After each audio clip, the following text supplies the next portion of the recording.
Rapaziada rubro-negra, perdemos 2 pontos, uma chance de encostar mais ali na ponta, mas até a parada da Copa a gente chega sim lá na frente. E bora ver aqui, porque Leonardo Jardim diz, a gente entregou. E é verdade, cara. O Flamengo tava com o jogo na mão, sentaram no resultado, cadê o foco? Mas enfim, vamos ver aqui no linha de passe a repercussão desse jogo e o que todos têm a dizer, porque Leonardo Jardim morreu com mais uma substituição a fazer e não fez. Bora lá, os créditos da ESPN Brasil, link abaixo, mas antes se inscreva aqui no nosso canal, ative o sininho, deixa seu like à vontade, porque ajuda demais, eu lhe peço, e vamos lá. Em relação ao jogo, o que é que eu posso vos dizer? Posso vos dizer que nós tivemos talvez 70 minutos, 75 minutos aceitáveis, fizemos 2 golos, tivemos mais uma ou 2 situações. Depois, a partir desse momento, entregámos o jogo ao adversário. E isso permitia que o adversário crescesse, e não tivemos bem. E que toda a gente é responsável, mas eu sou o grande responsável porque eu não consegui meter dentro da equipa jogadores que mudassem ou que mantivessem o nível de exibição nos primeiros 60 minutos. Quando a gente entra a ganhar, temos de ter mais responsabilidade quando entra-se a perder. Quando a perder, já está perdido, tudo o que nós fizemos é positivo. Quando estar a ganhar, guardar resultado, é uma coisa muito importante. Joga 1 minuto, ou joga 10, ou joga 15, é fundamental. E no desporto de alta competição, isso tem que ser uma diretriz marcante naquilo que eu acredito como equipa.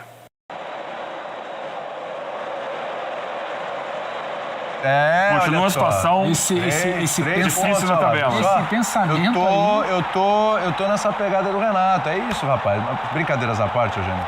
É assim, resiliência não falta para esse Vasco do Renato. Pode faltar outras coisas, a gente pode discutir, mas assim, é o time que foi buscar a virada contra o Palmeiras, é o time que foi buscar empate contra o Cruzeiro, é o time que foi buscar a virada contra o Fluminense, é o time que saiu de um 0-2 para um 2-2 hoje contra o Flamengo. Isso aí não dá para negar, né, Eugênio? Não dá para negar, mas tem várias outras questões que ajudam a explicar o que aconteceu, né? Nada é 100% exato no futebol, né? Tem muita aleatoriedade. Claro. Mas o técnico do Flamengo, Leonardo Jardim, falou abertamente que o time dele entregou o jogo ao Vasco. É verdade. Passa por isso. Sim. O jogo foi definido, né? A partir das substituições de ambos os lados. Isso. O Vasco melhora muito com as substituições e é alguma coisa que a gente tem comentado, o Pedro até falava agora há pouco.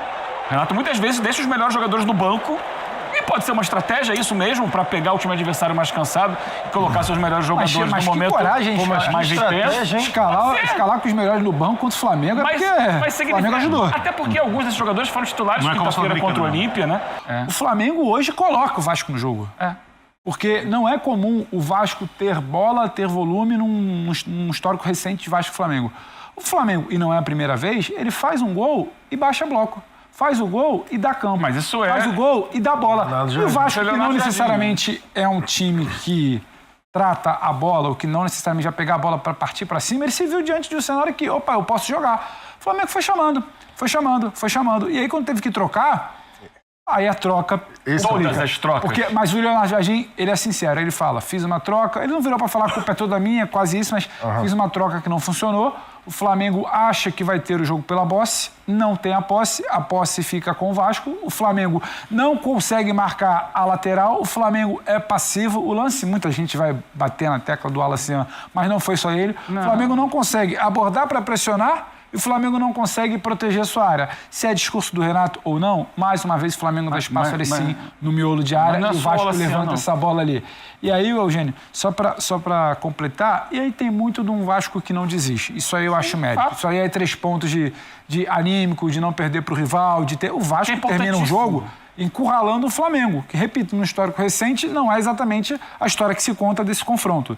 Vasco e Flamengo de 10 anos, 5 anos para cá. Então, talvez por isso. Agora, o Flamengo coloca muito também o Vasco no jogo. E as mudanças, para tentar corrigir, colocam ainda mais. Mas acho que já deixa eu falar de mudança. Só para apontar que aquele primeiro gol é fundamental, que o jogo estava morto.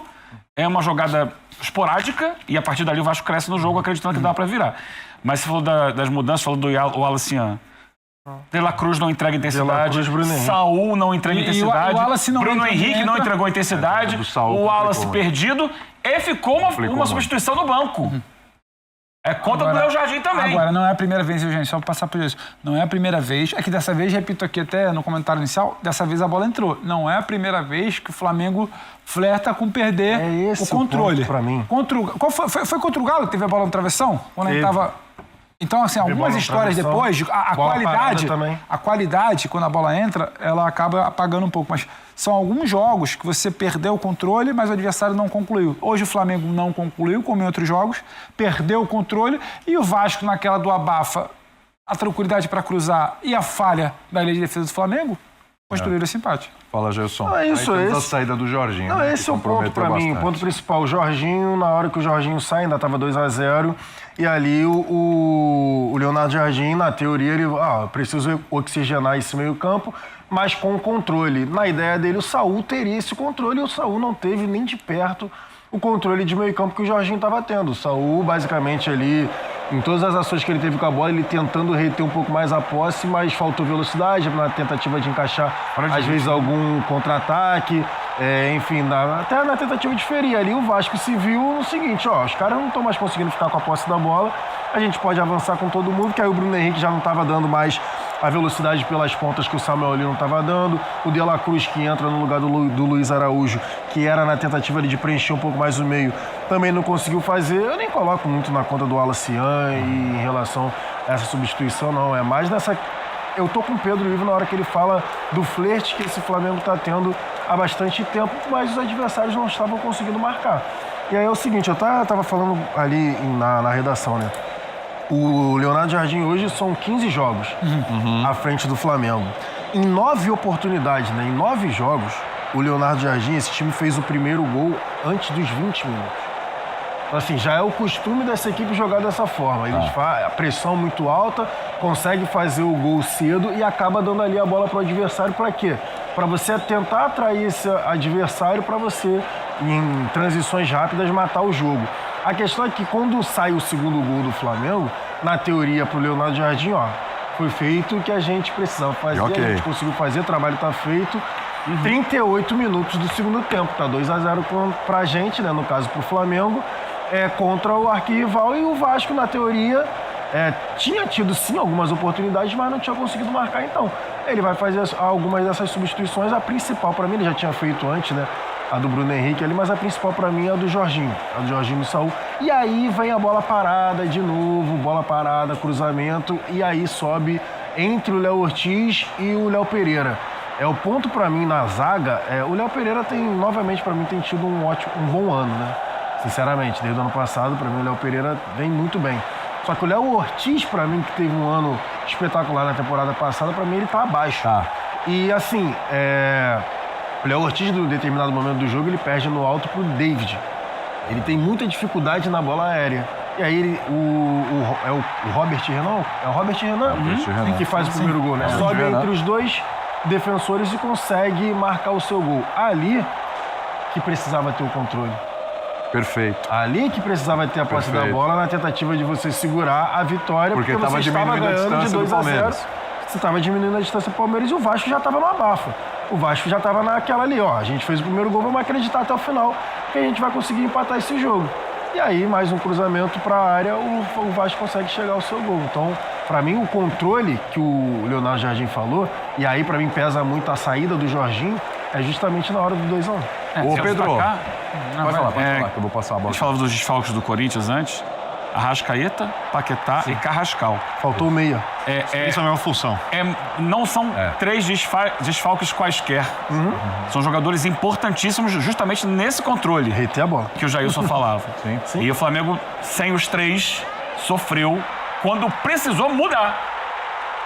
E assim, talvez, se pudesse mudar um jogador, outro jogador, ele tira o Jorginho, já falado, mas ele tira o Plata, tira o Lino e tira o Luiz Araújo. É muita mudança para jogadores que vêm sem ritmo. O Plata fica. Desculpa, o Plata fica, ele Luiz vai mais pra ponta. Luiz Araújo, Lino, Jorginho e Pedro. É isso, são os que saem. Desculpa, errei um. É muita gente fora do ritmo para entrar no time. Eu só acho que ele tira o Plata do meio e joga pra ponta. A versão boa do Flamengo, o Felipe Luiz, teria funcionado nesse jogo, porque ele poderia abrir mão do meia para ter muita pressão alta, e a bola aérea do Flamengo com o Felipe Luiz decidiu a Libertadores contra o time que tem a melhor bola aérea dos últimos anos do futebol brasileiro. É um ponto. E nesse nível caiu. É um ponto. Esse nível caiu muito. Esse ano caiu muito com a mudança de treinador. Essa questão da bola aérea defensiva. Porque por enquanto, claramente. Assim. O trabalho caiu, esse nível. A questão hoje, pra mim, era Fica a pressão latente que você falou bem. Constrói, né? Os gols. Essa pressão alta que você falou, que você destacou de fato. Ele abre mão disso. Ele abriu mão completamente. É isso. Cara, ele hoje vai na contramão de tudo que ele vem fazendo, é inacreditável. Isso que me chama um pouco mais a atenção. E a bola aérea tinha o Rodrigo Caio, né? Que era o responsável. E assim, pela você bola precisa aérea. saber... lá. E você precisa saber contra quem você está jogando. É O isso, Vasco de hoje, ainda que seja um rival, tudo mais, é um time que o Flamengo tem condição de fazer pressionar, fazer dois, pressionar, esticar, para depois você negociar com o jogo. Não foi isso que aconteceu. Ô, Pedro, Diga. Você que já sabe a convocação da seleção brasileira, tá guardando aí por uma questão Sabe, ética, tá. o Ancelotti já passou Não sei, pra não. você. Todos os convocados ele sabe. As dúvidas do Ancelotti são as mesmas dele. Tá tudo certinho. Eu vou... Estuda isso diariamente. Estuda É isso diariamente, Isso, já tá na mão. O seu xará, toda rodada aqui Pedro. a gente tá trazendo o xará aqui na pauta, porque toda hora o xará tá entregando. Toda hora, cada jogo o Pedro aproveita como o Neymar deveria aproveitar, né? Aí o Pedro aproveita. Então, olha só, 15 jogos desde a estreia do Leonardo Jardim. Ele é o que mais atuou. Ele é o artilheiro com 10 gols. Ele é o quarto em assistências, ou seja, são 12 participações em gols. Ele é o cara com mais participações em gols no Flamengo na era Leonardo Jardim. Vitórias garantidas com gols ou assistências. 5. Ele é o que mais resolve jogos para o Flamengo na era Leonardo Jardim, tá? Então, cada jogo... Semana passada o André Kfouri estava aqui e falou assim, o que eu vi do Pedro foi um recital. E hoje o Pedro, mais uma vez, um bom jogo, fazendo gols, jogadas de efeito, inclusive, mostrando muita habilidade. Aquele primeiro gol, uma sociedade, né? E uma sociedade que, Da assim... defesa do Vasco, né? Ele tem uma finalização maravilhosa. Participação Ele tem uma finalização claro. maravilhosa, mas ele já participa antes, né? Mas é importante frisar Ele não também tá o jogando. quão frágil é aquela dupla de zaga ali que permite ele pintar e bordar. Mas ele ele não tem nada com mas isso. ele não tem nada com isso. Assim, por exemplo, com o Atlético Mineiro também, o Flamengo passou o carro, enfim, Mas é né? certo. Hoje o Flamengo ficou no empate. O Pedro, nesse período, ele ficou mais próximo de uma convocação ou não? Menos menos distante. distante. Menos distante. Menos Eu acho que se Ou seja, continua assemelha, distante. se assemelha muito à menos. história do Endrick no início do ano. Tá. O Flamengo teve a chance de diminuir ali pra ponta e não conseguiu, como o Leonardo Jardim assumiu a responsabilidade, quando ele fala a gente, ele assumiu e generalizou ao time do Flamengo. Entregamos sim. Porque 2-0, cara, não pode. Agora falar de seleção, o Pedro tá assim lá na seleção, mas agora não é momento de seleção. Seleção é Seleflá. Quando for a Copa, a gente vai lá fazer uns vídeos aqui sobre a seleção e tudo mais, os jogadores do Flamengo e etc. Hoje, o Flamengo perdeu 2 pontos. Perdeu 2 pontos, cara. Era pra estar lá mais próximo, mas teve falha de marcação, principalmente do Everton Araújo, que tá jogando demais, mas, pô, um erro foi fatal. E no segundo, o Léo Pereira saiu, deu um passo pra frente quando o Vasco tava trocando a bola ali, voltou, ele deu um passo pra frente, todo mundo era pra ter voltado também, mas um lá deixou o jogador do Vasco em condição, deu peixe e empatou. Pô, nos acréscimos. Mas enfim, o vídeo é isso aí. Se gostou, se inscreva no nosso canal, ative mete o dedo no like, compartilhe, comenta, dê sua cornetada aí. Tamo junto, até a próxima. Saudações rubro-negra.